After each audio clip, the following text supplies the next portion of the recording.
Good evening to the first year. Everybody else is nice to see you.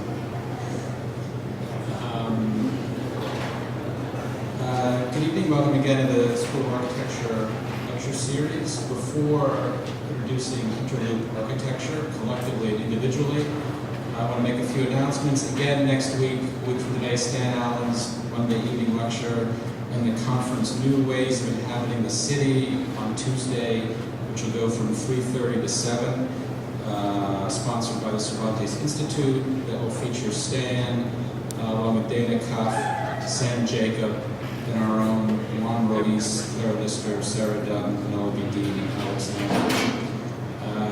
The second announcement is go vote here or in another state, perhaps, or both. Grant has registration forms if you need to register in other states. Interloop Architecture was co-founded in 1997 by Dawn Finley and Mark Wamble, and it's a special professional and personal privilege to have them both here with us tonight. Unfortunately, the third and junior principal of the firm, Leroy Cash Wamble, couldn't be here this evening as he's in Houston taking care of his grandparents. And judging by his Halloween outfit, he's the one responsible for dragon slaying in the firm. So there will be no presentation of the firm's dragon slaying work today. Mark, he's very cute, he's 5. Mark received his bachelor's in environmental design from Texas A&M and an MArch from Harvard, and was a project architect at Eisenman Architects from 1983 to 1991, among other things, as the design principal for the award-winning Rupstock Park competition in Frankfurt. Subsequently, he was a design principal at Bricker and Kennedy, where he designed the award-winning design for Jones Plaza in downtown Houston. Mark's taught at Rice since 1990, as well as University of Michigan, the GSD, and Columbia, and won both the 40 Under 40 Architects as well as the Young Architects Awards. Dawn received her Bachelor of Science in Architecture from Michigan and MArch from Rice University, where she's been an assistant professor since 2001. Her writings and designs have appeared in publications ranging from the New York Times to Log, ID Magazine, Perspecta, Architectural Record, and Architecture. Dawn is also a co-founder of Homeda, which looks to bring residential design to a wider audience through web-based architectural services. This commitment to rethinking really the delivery protocols of architecture is central to the work of Interloop, and you can see it in the early and well-known project for the Clipbinder House, which was around 1997, right when the firm was founded, to more recent projects like the residential edition called Plug-in in Dallas, and even in the overall modular system of their 48-foot house, which appeared in Dwell magazine a couple of years ago. This new mode of practice includes not only collaborations with a range of colleagues. They've worked with artists James Turrell, designers 2x4 and Droog, architects like Renzo Piano, but reconceiving the role of the architect to range from product designer. They have a new design for an exit sign, which has just been added to the Museum of Modern Art's permanent collection, to building, to urban and landscape design. Dawn and Mark then are interested in what they call system form, or the way in which the larger material and organizational systems of the city take shape. In an essay they wrote a while back in Perspecta, they worked in a reference that I am forever jealous of them for being able to use, which was invoking James Garner's role in The Great Escape. Garner played a character called the Scrounger, and I think for Mark and Dawn, this role, which combines ingenuity as well as opportunism in working with and cheating the system, really becomes a model for a possible role in the architect today. Close to the other one that is dear to me, that of Wile E. Coyote. Except the Scrounger works and the Wile E. Coyote fails. That's pretty much the difference. But, so they cornered the market on Jim Garner. Which means when Interloop takes on a product, the design of a product or even a building, It's not an object per se. In other words, it's not architecture, baby architecture that wants to grow up to be architecture, but really it's an interface with the urban environment, which makes possible different forms of behavior or occupation. So in one way, Interloop really extends, and this is for our first year, Rainer Banham's idea of the gizmo as the sometimes portable or flexible or expedient devices that make new forms of urban lifestyle possible. The contribution that Interloop adds, however, is that they retain this kind of gizmology, as Banham would call it, for the discipline of architecture. And in this way, they represent a quite refreshing architectural practice. They're, on the one hand, experts and specialists of technique, as you'll see, but they are not in the least techno-fundamentalists. They're really opportunists who use this technical expertise and even jerry-rigging experiments more toward a general cultural proposition. So please join me in welcoming our ingenious scroungers and disciplined opportunists, Interloop Architecture, Mark and Doug.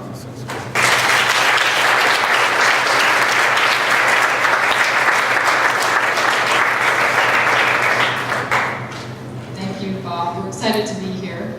I think Mark was here last year and had many great things to say about the school, the students, the work that's being done here. And we're especially happy to have been invited by Bob, of course. Anytime Bob calls, we jump. So thanks for having us. We're going to be lecturing together, going back and forth this evening, shifting back and forth, so we try to make it as seamless as possible. I'm going to start by presenting 3 projects. As Bob noted, I think one thing that's very consistent in our work and interest is the relationship between design and systems. And so I'm going to start with 3 projects that engage and work with existing systems in different ways and give you a kind of sense of the range of our work. The first one, Exit, is you're dealing with technical issues of fabrication while we're navigating bureaucratic waters and legal issues. The second project is one of our first projects that we did together, the Houston Products Lab, where we're looking at systems of information management within one small but complex building organization. And the third project, the Clip House, where we're looking at economics and delivery and support systems related to housing. So, like I said, I'm going to start with Exit. Exit is a custom life safety emergency light fixture. We designed and fabricated it for the Nasher Sculpture Center in Dallas, Texas. And in keeping with state, city, and federal safety standards, every emergency light fixture has to undergo extensive examination and testing and approval by various agencies whose primary concerns really have little regard for innovation. So Interloop was originally commissioned to coordinate the production of a concept sketch produced by the graphic design office 2x4. And after extensive research on the production and distribution of exit lights in the United States, it became apparent to us that there were few resources that exist to help navigate the complex procedures required to produce a new UL-listed approved fixture. So we hired consultants with stated expertise in emergency and life safety fixtures to expedite the coordination and the prototyping. And after months of negotiating with this firm to achieve modest innovations, really, it was clear that their approach to specialization prevented them from engaging or imagining a new way to produce an exit light. So we took over the role, began to work directly with Underwriter Laboratories, and we quickly became quick experts in LED technologies. We studied and developed a new sensibility toward the UL requirements, and we outsourced the fabrication of the components to a range of Houston-based companies, firms that regularly operate within the diverse petroleum, space travel, and medical industries. And in the end, the final design changed radically in the testing and fabrication processes, and very little resemblance and no technical similarity to the original sketch. But rather than letting the process dictate and ultimately eliminate opportunities for invention, we assumed the role of the industry specialist and reappropriated the agencies for the exit light fabrication. And as Bob mentioned, in 2007, the exit light was inducted into the permanent collection of the Museum of Modern Art in New York. The Houston Products Lab we designed this project, my date is completely inaccurate right there. We designed this project in 1997 for a custom engineering and fabrication company. And it was sited in the Heights in Houston, a neighborhood to the north of downtown. And functionally, the design needed to accommodate a wide range of program requirements, including a fabrication shop.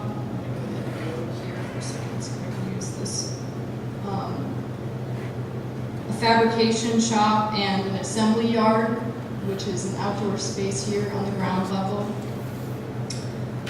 They needed a design studio, and this is on the second level. There's a design studio area here. There's a conferencing area. They needed a darkroom facilities, kitchen, bathroom, and a products archive, which is a little loft space up in here. So the interior goals for the products lab require functions and activities to overlap and to intersect over the life of the building. And we developed a series of diagrams, both in plan and in section, to look at the kind of information exchange that was going to be going on between these diverse activities, digital, analog, cellular, verbal, electronic, to start spatializing how information is moving through the space and actually using that as organizational models. So for us, the exterior enclosure had to support the internal demands, and we used a single continuous ribbon that operated in one direction, wrapping front to back, top to bottom. And the material definition of the ribbon in one direction sets up a flow of activity across and through the workshop interior, which allows views and movement to promote a more dynamic spatial context for collaboration. These are those diagrams in section that are looking really at a kind of information exchange.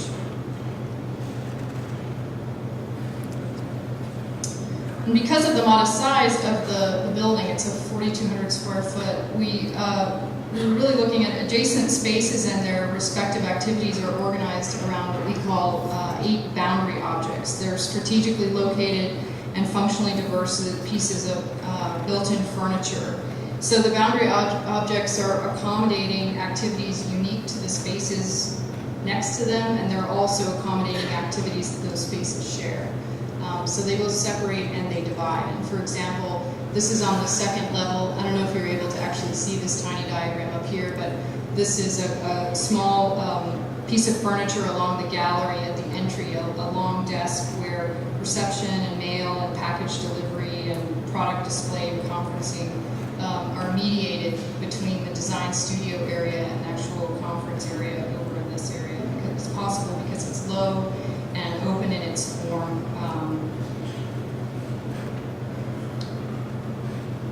This is actually down in the fabrication shop and separates the material area for receiving and delivery, and the work that's being conducted upstairs, so to speak, that's being transmitted for fabrication in the shop area.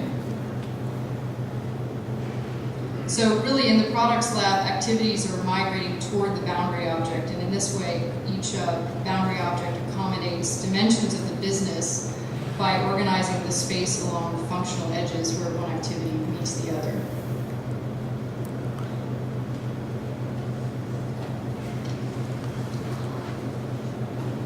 Clip House is a project that we did in 1998 and worked on for several years, and I think we still continue to work on it. It's a consumer-based housing platform or a delivery service. And it was produced for 16 Houses, which is an exhibit. It was organized and curated by Michael Bell and funded by the Graham Foundation. But the objective was to generate innovative concepts for the design of a low-income, single-family house. And the challenge for us was to move outside of the restrictions and constraints of the housing industry and imagine a future where the house is a service-based deliverable product. I'm going to start with the sort of product model versus the service model. This is a diagram that describes how a standard 30-year mortgage loan works, where one significant financial strain for a low-income household could be enough to cause a family to default on their loan, essentially, losing everything. So ClipHouse is trying to work outside of the home mortgage process by providing a platform for delivering and servicing the house. So this is a diagram that we developed about how a service-based industry might work, where equity is built or can be built incrementally, building along the way rather than in one risk. And it relies upon purchasing components, leasing components, upgrading components, but it's really a feedback cycle that allows this kind of incremental building of equity, as I said. So innovation is that it's service-based rather than product-based. So we began to research and examine companies and industries not typically associated with housing, those that maintain a strong balance between product sales and the contractual servicing of those products. And specifically drawing from automotive and computer industry models, as well as high-performance athletic equipment. You can see this binder here. We were looking at the payment and finance structures, performance expectations, the warranties, customization, upgrades, and began to assemble these issues relative to the routines and cycles of the house. So the clip binder itself is essentially an adjustable footing system. They're mass-produced pieces of equipment that serve as the infrastructure deployed between an open array of housing components. Here you can see a single component, a 6-foot component. They can be added, released, interchanged, upgraded, and rearranged through both customized and catalog configurations. And as I noted, they're 3 and 6 foot widths, and they're each made with a variety of options and upgrades. But the architectural contribution is really to introduce a single enabling technology binder to generate or elicit a response. These are some examples of some of the components that we were looking at. We developed a graphic identity for the system, CLIP, and we conceived of housing really as a system of services rather than a structure. So we were going through different corporations that might participate and developing ideas about what kinds of modules they might produce to configure a house. To selections of components and binders, like I said, they can be leased, they can be purchased from an authorized CLIP dealership.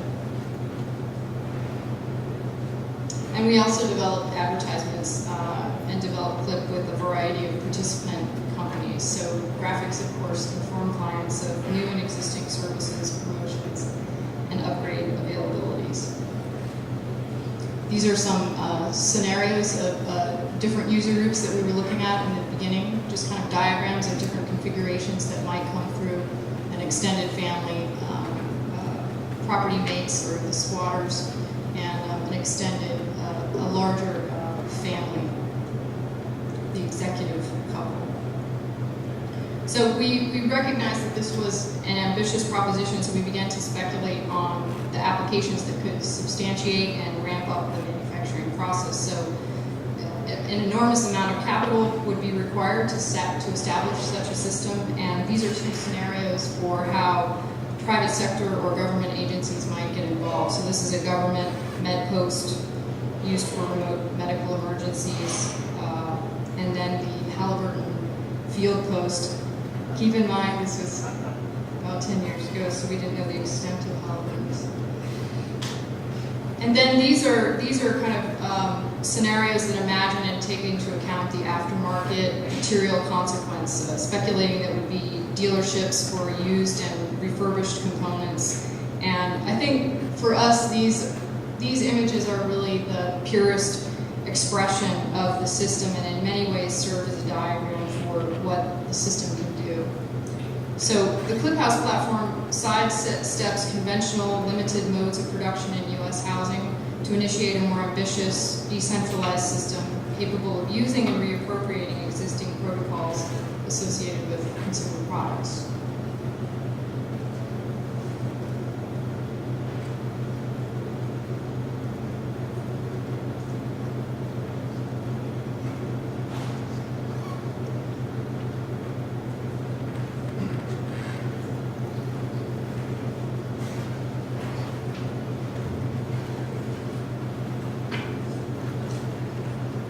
So I'm going to talk a little bit about more recent projects that we've been working on. Two of them I want to talk about in particular this summer were projects that we did by studying different options in multiple fairly intense design processes for institutional clients, where we had to cover a lot of ground in a very short amount of time to reach some conclusions. The first one is a project called Genelia Farm Housing. It's a farm that was purchased by the Howard Hughes Medical Institute in the mid-90s. It's 7 miles to the west of Washington, D.C. And it was actually a working farm prior to their purchase, and it's actually located right on the Potomac, which is just out of the photograph here along Route 7. We were asked to develop 60 units of housing for the Howard Hughes Medical Institute. The Institute had designed and has recently completed, I guess as early as 2 years ago, a fairly intensive laboratory research facility designed by Raphael Finley. One of the amazing things about the Howard Hughes Medical Institute is that unlike most research universities, the majority, or I wouldn't choose the majority of time, but a large portion of time on the part of the researchers is dedicated to writing and pursuing funding, writing grants, pursuing funding, etc. Well, the Howard Hughes Medical Institute allows each of those researchers to spend 100% of their time in laboratories, which of course for researchers is ideal because all of the research is funded. However, they're located 7 miles to the west of Washington, D.C. in the Wood Farm. So it's difficult to attract some of the more successful, accomplished postdoc researchers. So they hired us to do some studies of the site to help them figure out how they could produce these 60 units of housing. And just to give you a sense of the site itself, this is the research lab. This is a hotel for guests. They have quite a few different conferences. This is a very last minute, kind of a cheap housing, low cost, I should say, housing lot that was a stopgap measure. Here toward the front is the original farmhouse, which has become a preservation easement. And then of course along Potomac is a conservation easement. This just shows the basic circulation around the site. Before we got started though, it became clear that they were using these units of housing as a way to attract these postdoc researchers. So they asked us to develop a couple of strategies for the units themselves. And in this case, the one that seemed to win out was a very large open area, subdivided in a fairly light way with a glass and a piece of furniture, but for the most part, open loft space, supported by a small kitchen and a private bathroom and closet. And then for those who come with significant others or spouses, there was also a separate area that was dedicated either for use as an office space or for a small child's room. Initially, we thought of these 4 areas as potential sites for the housing. 2 areas that are closer to the highway. I guess I should also mention that as you move toward the Potomac River, the site drops significantly. And at the location of the lab building, the site drops probably 40 feet, so that from the highway and the approach, you don't see the lab building at all. It's not until you move around the side and then arrive here that you actually see the lab building for the first time. So the thoughts were that the housing could either go up on the high portion of the site and remain separate, or move into a wooded area here, or literally be tacked onto the back of the lab building here. So we went through several strategies fairly quickly, just trying to extract some of the important issues and lay them out as part of the conversation. The first strategy here, which is located, as you can see in the smaller diagram, more in a wooded area closer to the river, further away from the other activities, is one where we just take a single loaded corridor, we kind of wrap it around on itself. On the corridor side, we have collective shared spaces, porches, etc. And then the back side is oriented toward the river with an artificial green that everyone uses kind of in a collective fashion, and a car drop off underneath in the section. So single loaded quarter with the units facing the river. And then toward the highway on the front of the site, a different option where we had a double loaded corridor, again on both sides, shared spaces, porches, different activities, where the postdocs, who actually were there for maybe 2 or 3 years, and because they spend so much time in their labs, really have very few opportunities to interact with one another. It became very important and very clear to everyone that these quote-unquote social spaces were going to end up being used quite a lot. So each of the schemes promotes in one way or another a way of deploying those kind of spaces along the side. In this case, with the meadow line, we looked at another portion of the site, which was an area sandwiched in between a pretty lush green area and an athletic area, soccer fields, etc. Trying to find other ways to locate the housing. In this case, a low-rise, double-loaded corridor, where we took all of that collective social space and shoved it together in an area where there were lounges, dining areas, shared kitchens, TV rooms, etc. That was nestled for the most part in the green space, and then a series of units which were actually located right on the meadow, were utilized by families that had small children. And in this scheme, Zigzag 1 and Zigzag 2, again locating lower units, lower bar buildings, double-loaded quarters, as in a way a kind of an extension of the geometry of the lab building. Again, trying to tease out different issues, stepping down with the topography of the site, but again, trying to develop a series of conversations with the client to figure out what kind of housing was appropriate. So we're currently at a point in this project where we're developing yet another scheme. The market has made it more difficult to build some of the more elaborate schemes, so we're looking at a simplification of the schemes, but retaining the units, the loft type units.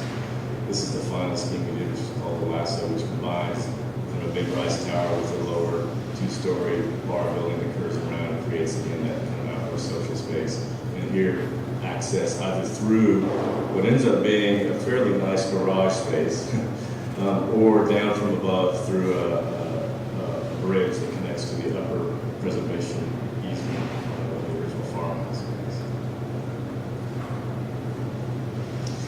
Again, working in multiples, we were asked in 2001 to develop a series of schemes for the first International Architecture Biennale in Rotterdam. And I'm just going to show you this very quickly.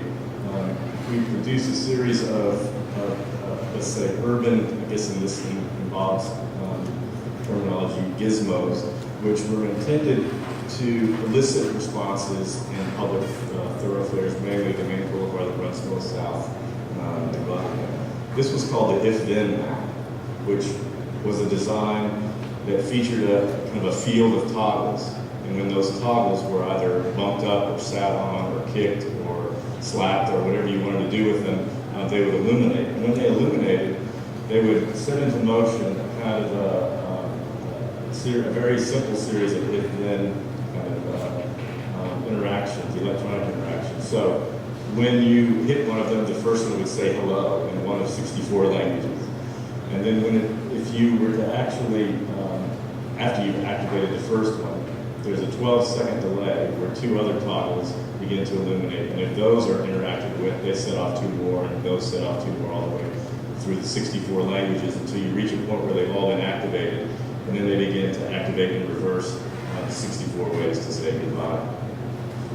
So this gives you a sense of what it might look like over time if that map is interacted with, and then how it begins to slowly return to its original dormant state.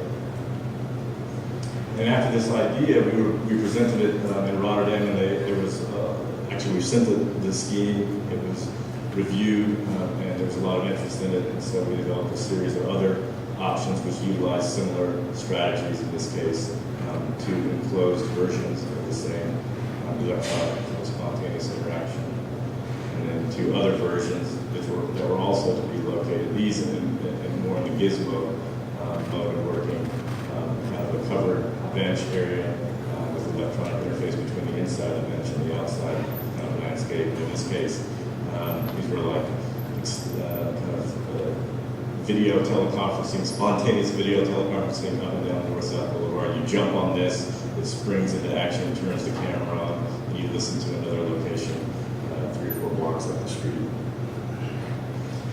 This was a kind of a series of ideas that we were kind of working on in our head, sort of casually when the time allowed for, until more recently this summer we were engaged by BP to help them facilitate a series of learning centers. And again, it's kind of an institutional client in a very short time frame. They want to cover a lot of ground. They want to make some concrete decisions and start construction right away, before they even know really what they want to get out of an interactive learning environment. So we produced a whole series of geometries that relate to audible and visual and electronic interactions, both in the classroom as well as from the classroom to other locations around the world where they have activities, research activities, meetings with engineers, explorers, etc. And those schemes really built upon some earlier projects that we had completed in Houston in the early 90s. This was an interactive classroom at Rice University called Silence One. It was a learning, what they call a learning center.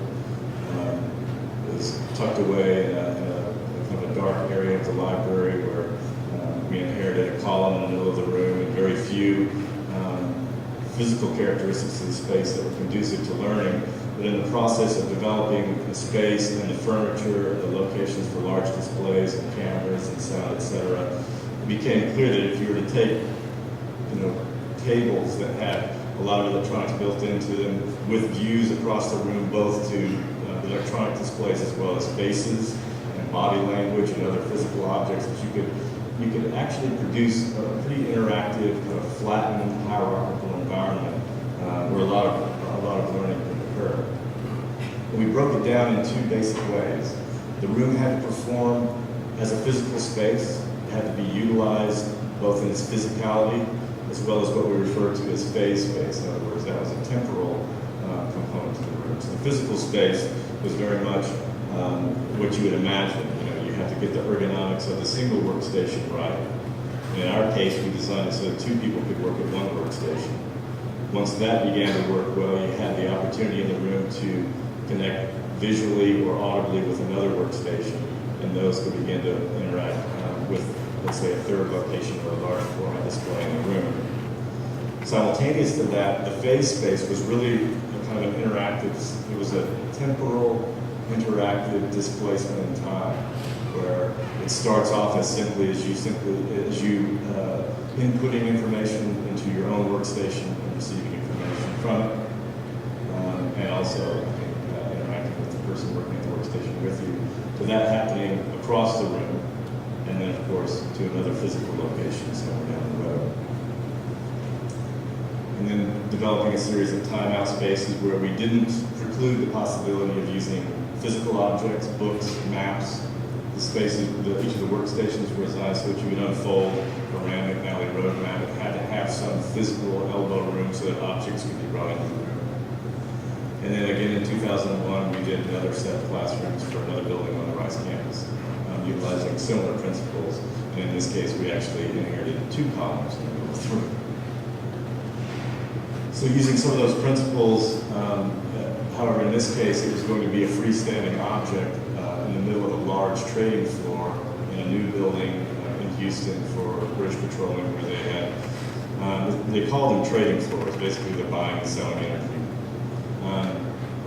One of those double height spaces was taken away from the traders and given to the learning institution within BP. And so they asked for ways to develop physical three-dimensional objects to sit in the space. And so the first one is give them shorthand names. It's easy to talk about in the context of a meeting. We can juxtapose one idea against another one by using that shorthand name. So tripod is one where we literally just put 3 view corridors and developed those view corridors around these, in this case, virtual columns, and developed ways for the seating to relate to them as well as for circulation for the instructor. switchback follows a similar kind of logic. However, we subdivided the room into two separate zones that could be directed and utilized by one instructor at a time, also giving a slightly more focused front and back to each of those halves. And in this one, the monofold, the idea became one where smaller groups could work in this corner, slightly larger groups could take on more space, and then eventually full-on classes could fill the room. They became intrigued by that idea and asked us to develop a series of other options based upon that. So now, this is one of those kind of projects where you develop a series of strategies, you have really amazing conversations with the owner, they love it, and then they hand it off to another architect to build. And so, anyway, that was the understanding from the very beginning, but it ended up producing I think for them and for us, some very interesting options, and it is in fact this one that's being built now. So moving away from multiples, I think it's worth talking just a little bit about technical issues. I'll move fairly quickly here. We have had the opportunity to work with the National Sculpture Center, with Renzo Piano. As Bob mentioned before, we were hired in 2001, about 2 weeks after we decided to quit our jobs and start our own office. We got a phone call from a former student of mine who said, "Hey, do you know anybody that might want to help us build a building in Dallas?" And we thought about it for a few minutes and said, "Yeah, we do." So they had completed the design, but they hadn't started the construction. Actually, they just dug the hole. So we were invited to help them figure out how to get this built. They knew how to build things, obviously, but they needed someone there who could actually help them day-to-day execute the work.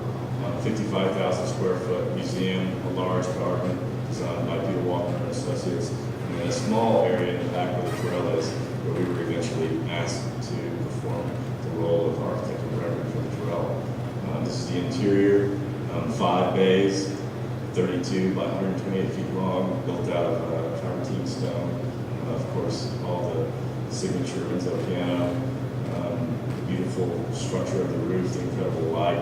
These are cast aluminum screens that were fabricated in Bologna, Italy, looking toward the south. They block off the sun, looking toward the north. They allow the northern light directly into the galleries. Our role was just to follow along and to help implement what they had designed. Eventually, we were asked to design furniture, graphics, and all the miscellaneous steel and the stair. But that project led to a certain kind of trust between our office and the Nasher family. And eventually, we were hired by the Nashers to design the enclosure for the Turrell artwork, Tendy Blue.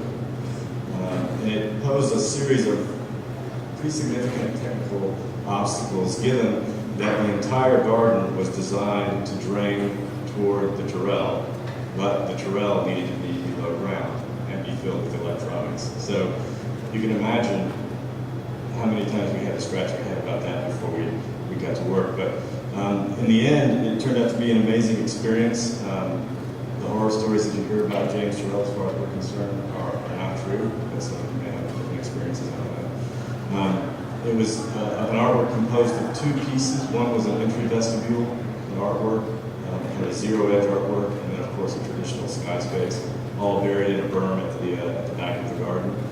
We developed a series of pretty significant drainage and lighting and air conditioning systems to make the thing work.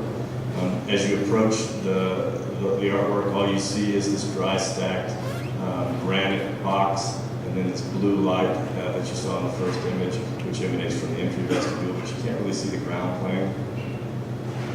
As you move closer, you begin to see how you can access that entry vestibule. At the entry vestibule, you step down further, a whole series of drains and catch basins and lift stations, etc., make it possible. Service areas underneath, which are all hidden.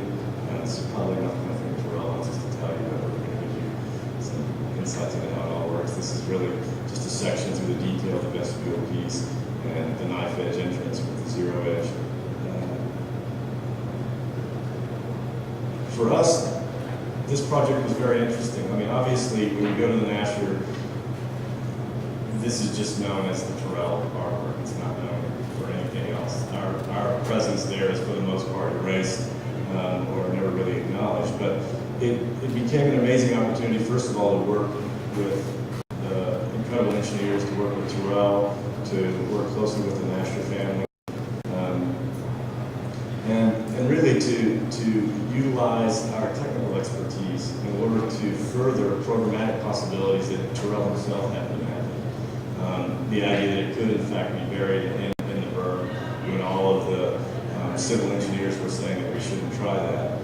The fact that we could use 3 or 4 different light sources to get a level of dimming and subtlety in the light that he had never utilized before. The possibility of using computation as well as theatrical light options that he hadn't used before. So programmatically, the artwork became something more than he had originally imagined, and in a way it allowed us to participate at a much more substantial level, I think, than we had even imagined at the beginning. This just gives you an idea of how much space is dedicated to the actual artwork and how much space is dedicated to getting it to work. The sky space itself is pretty complex. If you imagine trying to have an outdoor room with a huge hole in the roof, 9 foot by 9 foot, have the room air conditioned in the summertime, have it heated in the wintertime, allow for light to come through the roof and to drain without seeing drains or outlets or exit devices, although we had nice exits on for limited. All the technical issues of introducing air into the room through louvers that allow the room to maintain a slightly positive pressure relative to the outside. So if you imagine this thing as being a big mug of beer and there being froth kind of pouring over, that's the way the cool air works in space. You pump cool air in space, it maintains the pressure just high enough to where it just kind of cascades over the sides, but it still utilizes a fairly effective and economical heat pump to do it. In the wintertime, the benches are heated.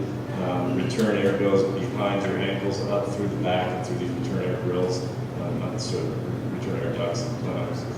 The lights are located here. The bench drains to the back as well as to the floor. So all of those issues, I think, allow the artwork to be something more than Terrell originally envisioned. These are just diagrams that we had to generate as part of the archive for the artwork. It shows all the different lighting schemes, which lights go on and off at what points during the day, during the week. Again, the artwork itself. And then developing ways to both reduce the light levels, to document the light levels, to save them as files, as well as graphic representations of light. These are diagrams that we developed which show, in this case, in the morning there are scenes that occur in the morning and scenes that occur in the evening. This is a scene that occurs during a thunderstorm, and this is a special series of blacks that were developed.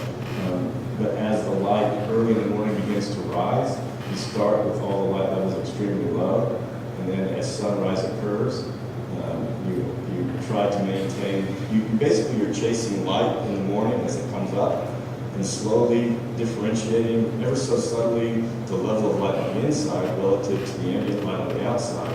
And then in the evening, you start with a very bright level of light, and then as the light begins to fall out of the sky at sunset, you chase it too, so that as you're looking up, it seems like the light's not changing. You're trying to maintain a slight difference between the ambient light that's coming through the hole and the artificial light that's falling.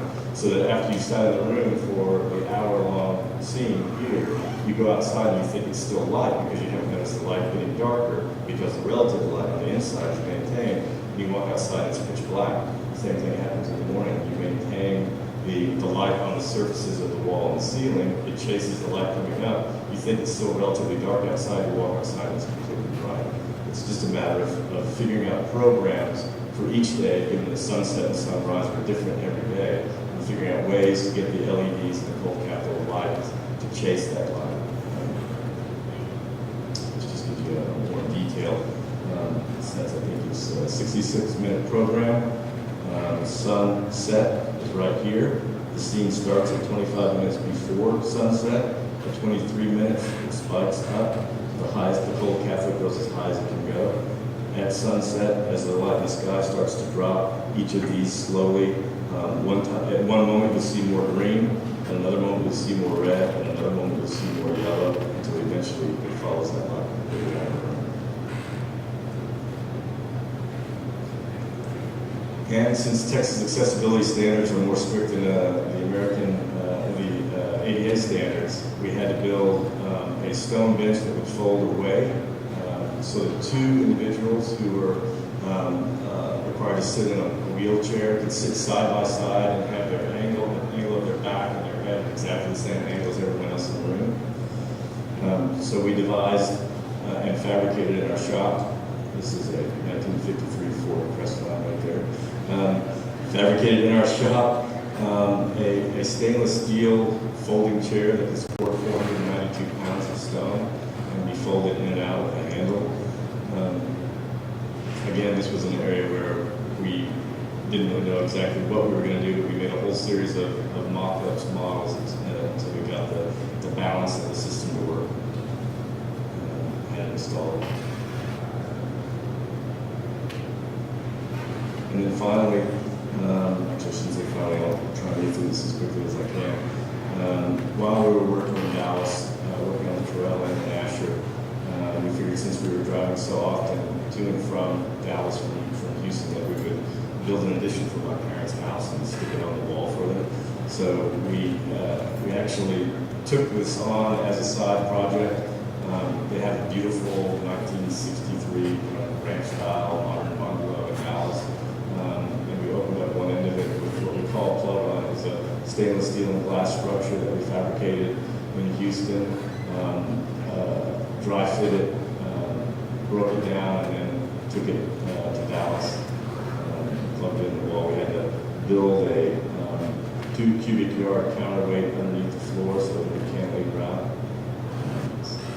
Concrete counterweight beams, just as a kind of a design exercise, and in a way, something we thought might be prototypical, but in the end, it's just turned out to be kind of an interesting study for that house. And then for that house, we also built what we call Polara 7, which is 7 pieces of furniture. Again, fabricating in our shop and delivering them. That was actually our first residential project. This is our second one. This was for us. And it was 1953 Ford again. And we took it out of the shop and parked it. This is the house that we designed for ourselves. It was based on a 4x8 sheet of plywood. We had 10 sheets of drawings, no details. We looked for the cheapest builder that we could find, and actually ended up finding someone who was amazing and allowed us to work with him directly. This is a house that we built to live in upstairs and for our office downstairs. It's located adjacent to Highway 59, which is something about 20 or 30 feet below the adjacent residential neighborhood. The lot is rented north and south. This is the residential street, and a sound wall here along the back. This gives you a good idea of the section. A very functional house for $140 a square foot. It just endured Hurricane Ike, 12 hours of 85-mile-an-hour winds, sustained winds, which was pretty scary. Our dog would never be the same, but the house seemed to hold up pretty well. On the ground floor, of course, it's a carport. This area is set aside really as a den, but it was converted to an office. Back here in the back, we have a mudroom and a bathroom, but this is really our printing area and our storage. And then upstairs, a long room, 48-foot long room, a couple of small bedrooms and a kitchen. It's also designed so that we could build a house of identical size on the front, convert that to something else, whether it's a house or an office, and then move back here or vice versa.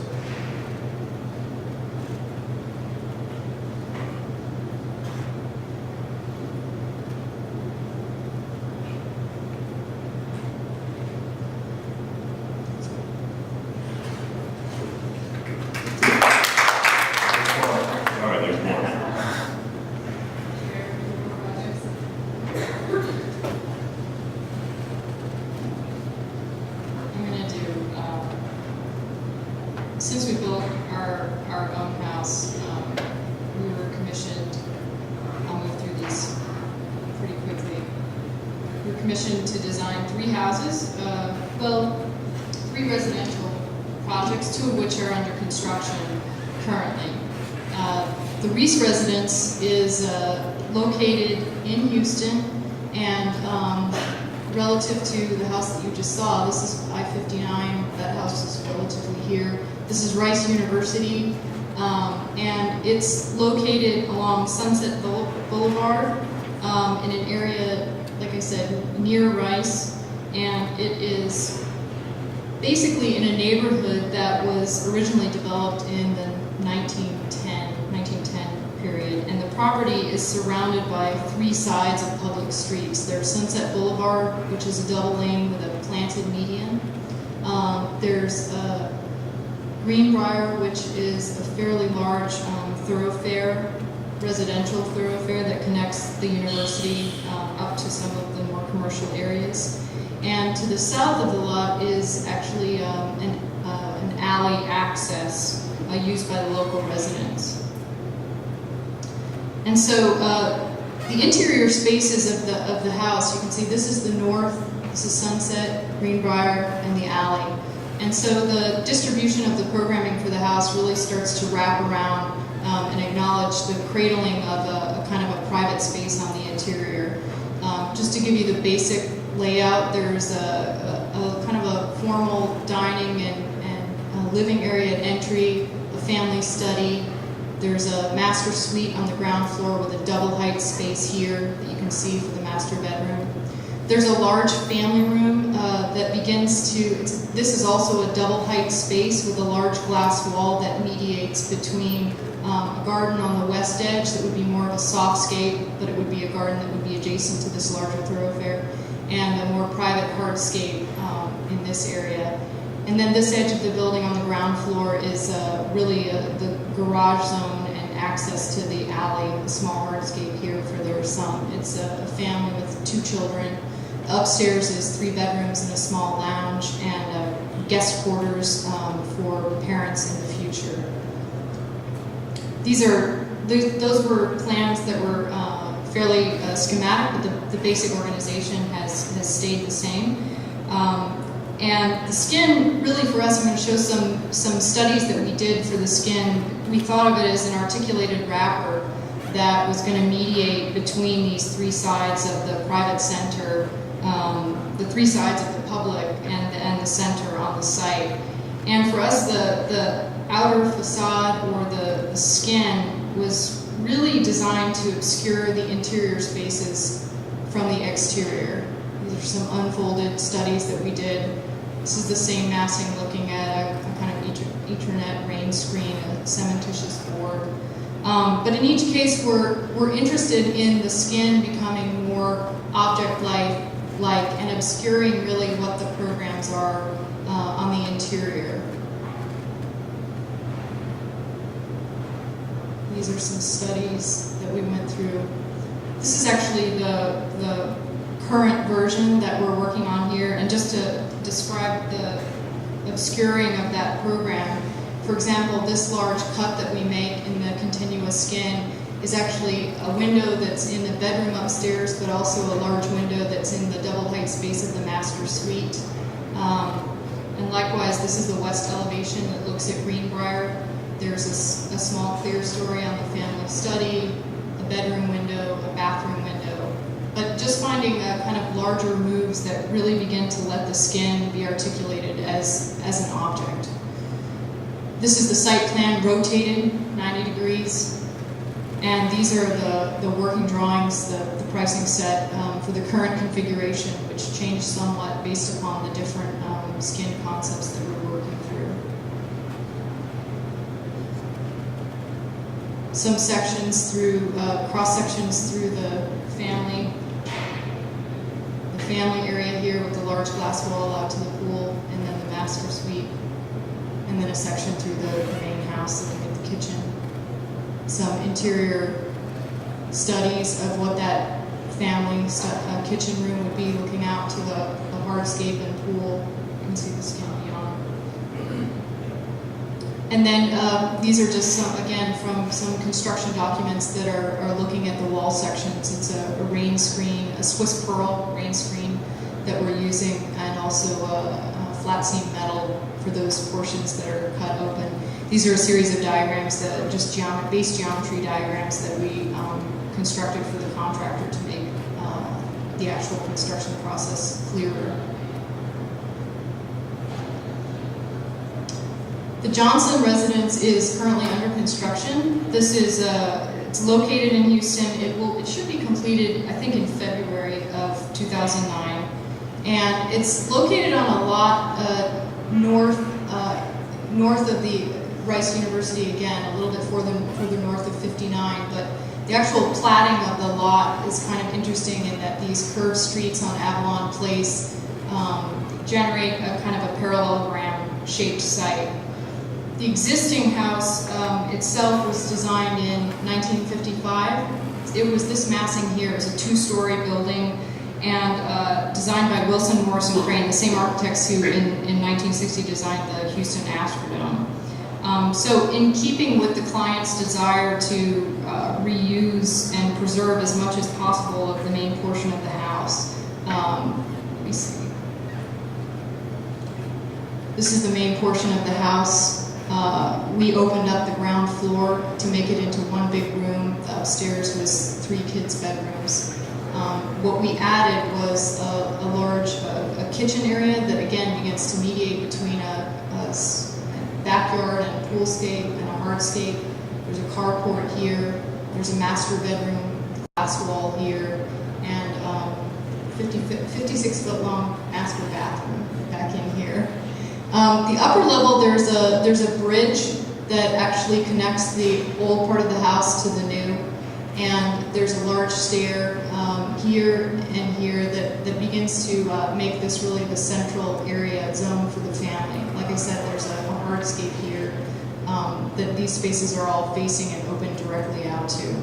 There's a study or a salon up in this area and outdoor roof deck here. This is a kind of a study of the massing originally, but I should say that really what we were trying to do was maximize the addition, this L-shaped addition that we did, but we were interested in taking that original platting drawing and maximizing it by rotating and shifting the entire plan 9 degrees. And the client got interested in this and somewhat obsessed with this in the way that we did, to the extent that every geometry in the addition is at a 9-degree shift, including all the stair treads, all of the cabinetry, all of the drawers. And it's a way that we imagine just experientially that it's going to have a kind of a profound optical illusion when you're in this zone of the house versus going back and traversing the main house. This is a massing study of that carport and hardscape. This is an early study. Again, a very early study. Just wanted to show you the various forms of representation and study that we do. This is actually the final design for the kitchen. This is a view from the driveway through the glass doors from the hardscape into this U-shaped object with a built-in banquette. And the window there is actually looking out to the backyard. Again, these are really early massing studies, but this shows the kind of plug-on stair volume that connects the upstairs walkway. Some studies of the master bedroom. This is that master bedroom on the ground floor. And then some elevations looking at the existing house. We're using, again, a rain screen, a kind of a bone-colored rain screen, and in this case, not unlike the Reese house, we were using, you can actually drill and perforate this. So in order to allow privacy, but certain amounts of light to come in, we perforated this with windows behind. These are some construction photos of the master bedroom. And then these are the current elevations for the construction. We don't have a current 3D model, but these give you kind of a sense of the massing. And there's the parallelogram unfolded in the salon study upstairs.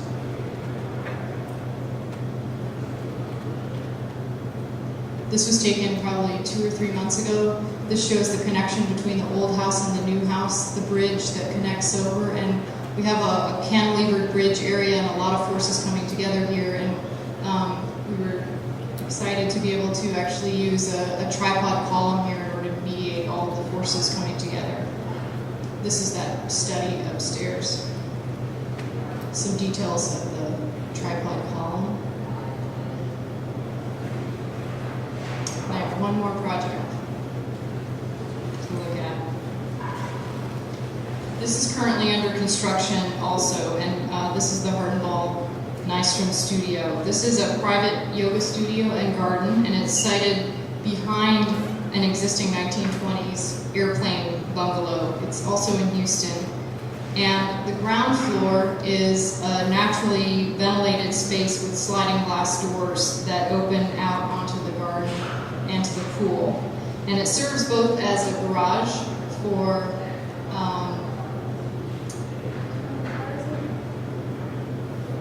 it's an Alfa Romeo, sorry, he's the car buff, not me. An Alfa Romeo, or also it can be used as an outdoor room for gatherings and events. And the second level contains simply a yoga studio that doubles as a guest room.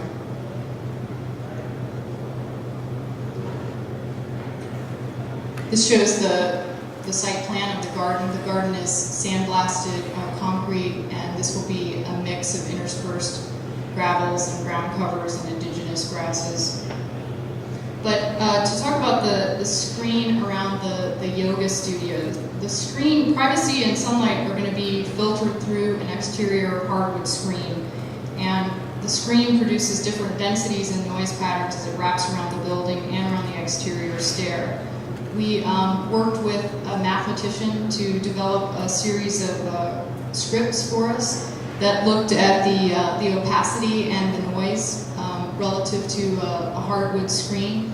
You can see in here we're keeping the noise level at 90%, 90%.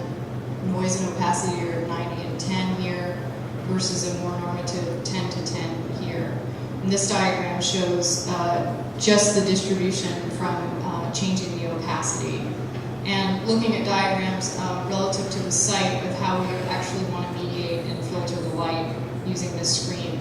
So we did a whole series of studies with the client to try to determine how we would actually wrap the screen, and this is some of the computation, and develop ideas for this exterior material. We're currently running from, I think, from the back of 52% to a 32% opacity with I think a 90% noise ratio. And these are some views within the garden. This is under construction. This is a telephone photograph taken the other day, just of the steel and the framing that's up currently. And just to point out, in the yoga studio itself, in the plan, there's a single piece of cabinetry that divides the room into two zones: the yoga studio itself, and then a kind of a shower and toilet dressing area. And incorporated into the cabinet are panels that allow for a fold-out Murphy bed and desk and closets and sliding doors. So that's an interior view back to that cabinet that would be closed and fairly muted when yoga is happening in the room. And another view from out at the stair. Nice and kind of same slide.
furniture and the furniture is not. So there's no seeing there.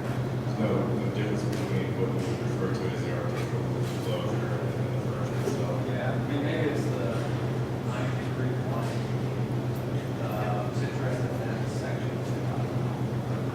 Have you attempted or extended thinking at all? That kind of push the envelope or something that way?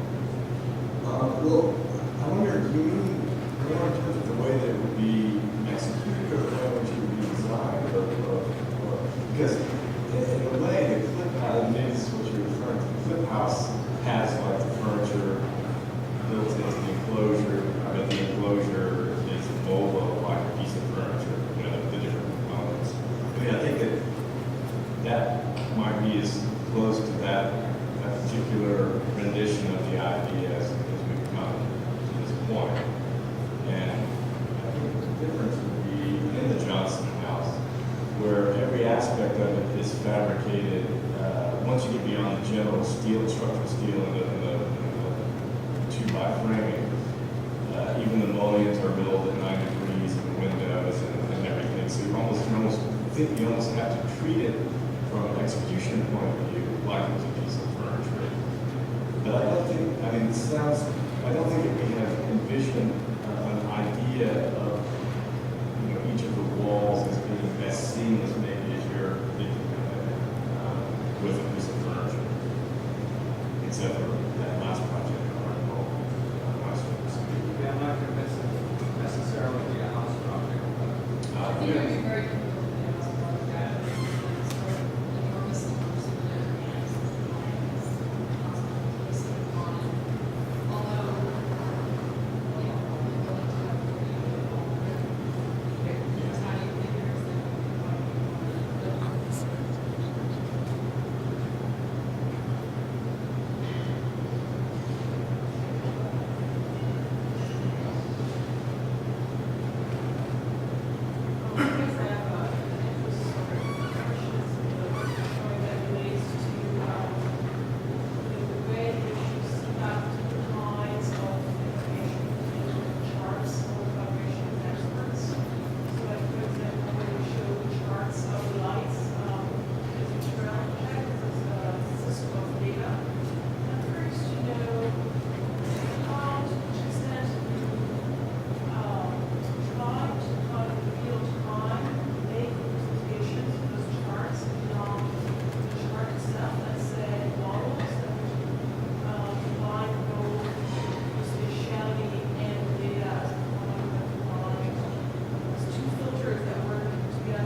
What the first question sounded as though you were saying that while there is an interest in data, and that that data, let's say, intersects a project, it could intersect a project at any point along the way, is there a way of working with that data that this is not your word, but that somehow embeds it in a more meaningful way in the architecture itself?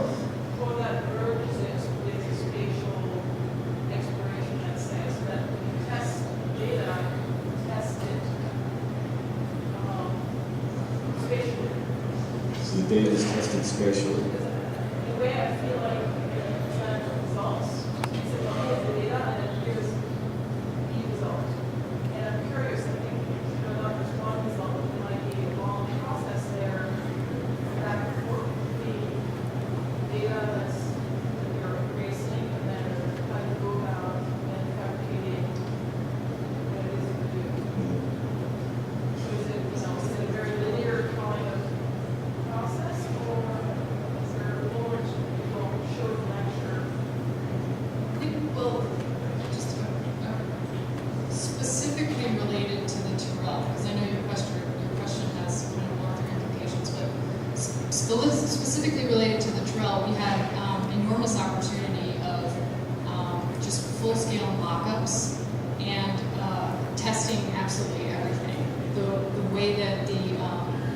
was distributed, the metering of the heating of the seats, the lighting control, those were all things that were being done in a warehouse. We had a kind of a shop space in Dallas where we were, with the client, with Terrell, with the programmers, everybody there working together in real time.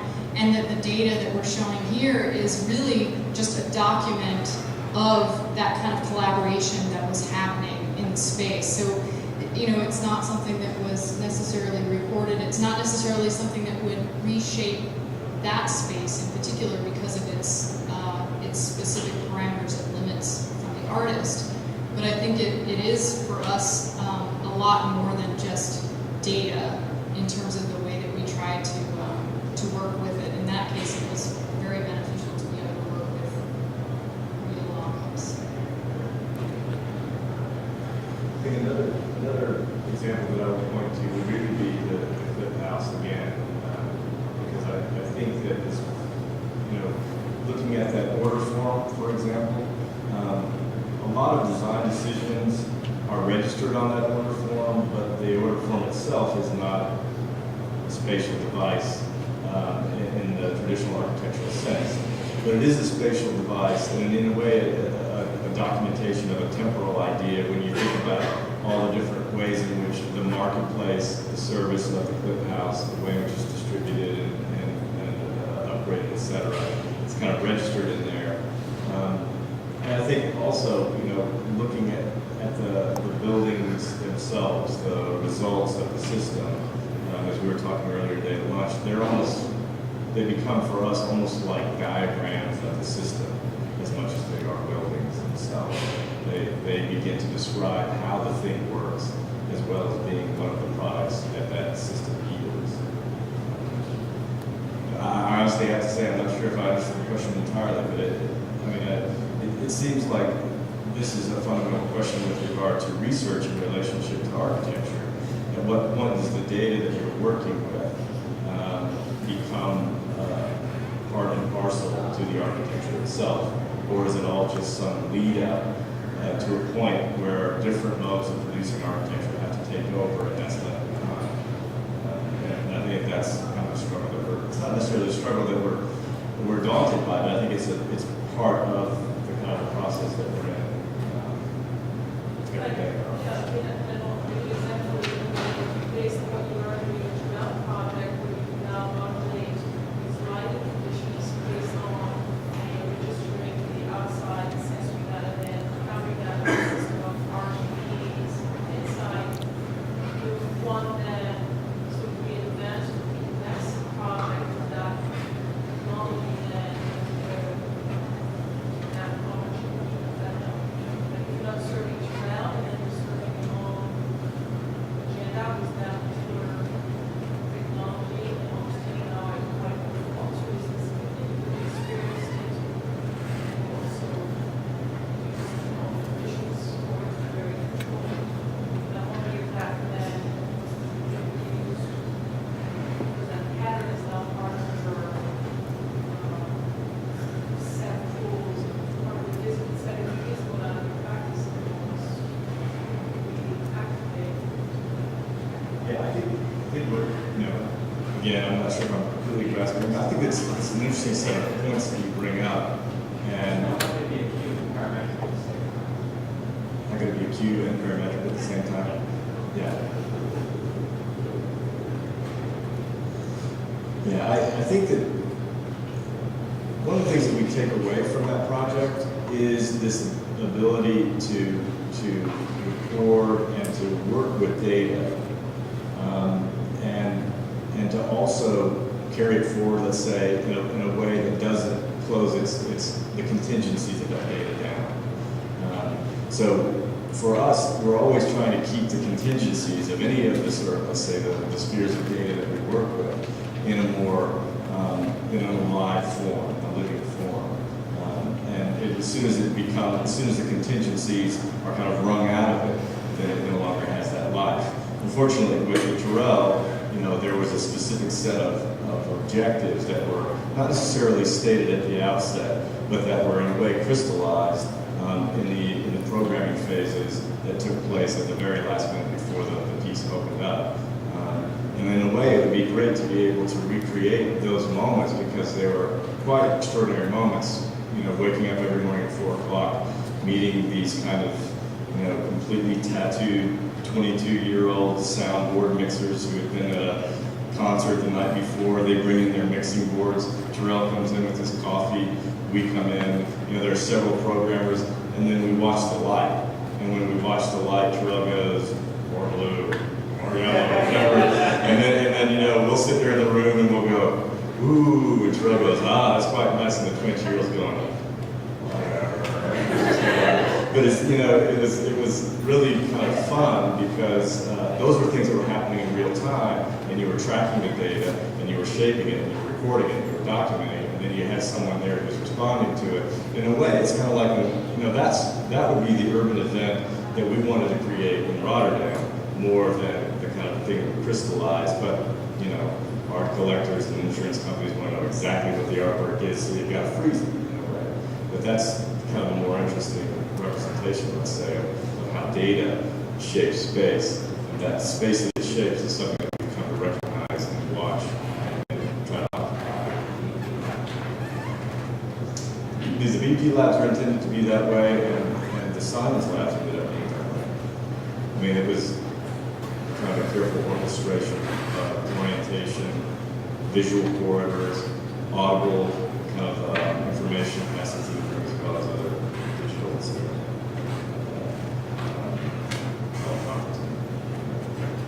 I think we all try to work this.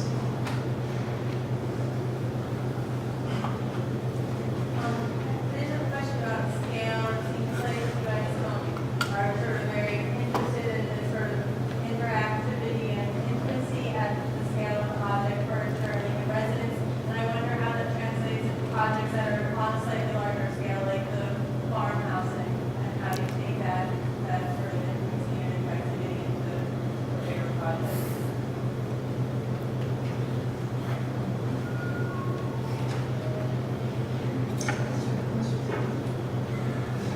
We're waiting for those big projects to roll in.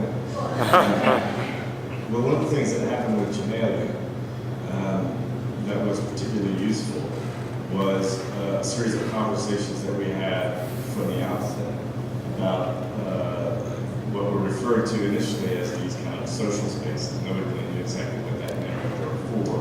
But those became spaces where, let's say, the larger scale that was produced by 60 units being repeated was mediated by the scale of these rooms that were either developed at those early stages as little plug-ons or things that were carved out, etc. So I think all we could do on that project to mediate the scale was to leave these placeholders, which appeared in the diagrams as little blue squares.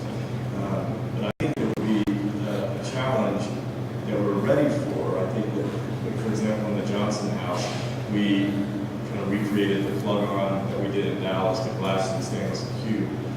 That reappeared a couple of times, and has reappeared in several projects now. In fact, the entire glass wall of the HN studio uses similar details. And that detail is one that's really measured by the height of your eye relative to the zero edge of the floor, the zero edge of the ceiling, and it creates kind of a phenomenal experience, let's say, that has many different applications. And so we would imagine that some of those shared spaces would be moments in a building that might otherwise be fairly generic as a curtain wall or a rain screen or something, punctuated by those kind of moments. But it's so hard to speculate. I mean, I think that we're really looking forward to having that challenge.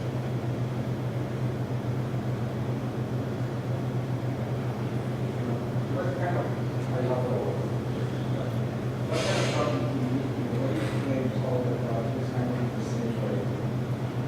Both the ones that are sideways, the one that are very sideways, and also the one of the farm, the show the side,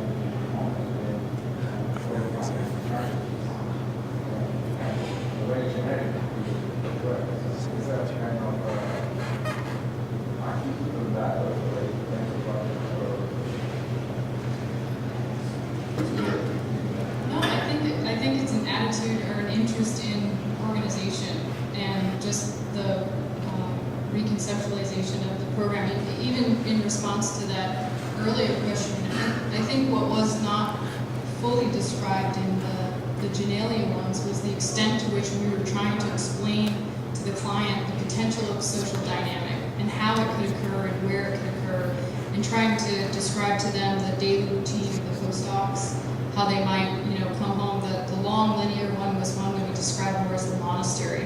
You come home from work, you either go into your unit or you go out into this larger kind of space of activity.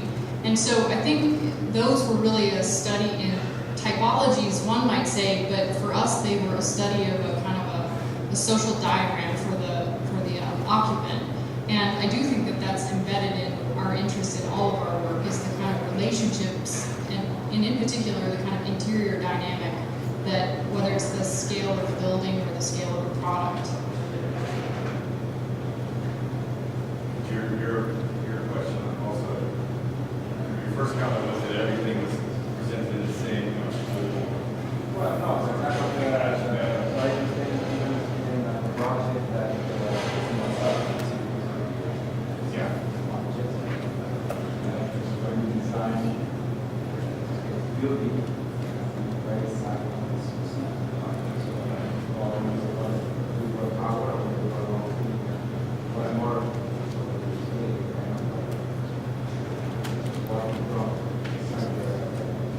Yeah. all that inside how you wrap to the side. Yeah, that's exactly it, because, what happened in that project and in the project is we had just such a short amount of time to meet the client, to figure out what their initial sort of stated interests are, which are very rarely the same interests that they have to start showing them what architecture does. And once you kind of walk them through 3 or 4 or 5 different schemes, their attitudes change entirely. And so what I think was happening with both EP and with Genelia was that we were just running through options to see what kind of issues began to rise to the top. And so it soon became clear that the orientation to the river was critical. It wasn't as critical as the adjacency to the laboratory building, or all the series of things that came through. The process of showing fairly radically different schemes. It wasn't really a clear idea from the beginning what would stick and what wouldn't stick. And the same was true with EP. They originally anticipated some fairly boring method labs. They knew that they'd seen it in the science lab before.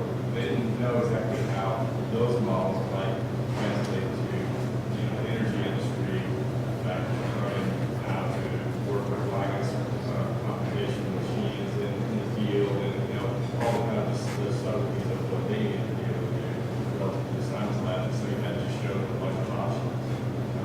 And you kind of brainstorm one or the other, but that really didn't matter until you sat down and talked with them about it. So that was a cool question. I have to be a little bit attached to it.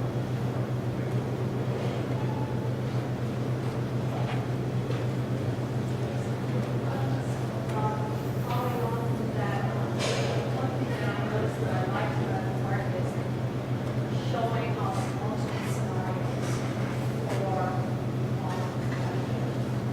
but I can understand your client wants to see multiple projects. So on the one hand, that's a kind of necessity we all pursue in communicating with our clients. What I'm interested in is from your perspective, how does the generation of multiples test an idea about the social organization, that what the motive, personal motive, is in this scenario as a methodology for architectural speculation? Well, in that case, the differences that began to be played out with different strategies had to do with the way in which those spaces either would work. In some schemes were completely dispersed to different faces of the building so that they could only accommodate, let's say, 4 or 6 or 8 people at a time, and they couldn't even see the other areas. And that was one way in which the research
projects, the detailed controlled later projects versus the more democratic deployment, let's say, of a strategy with the house?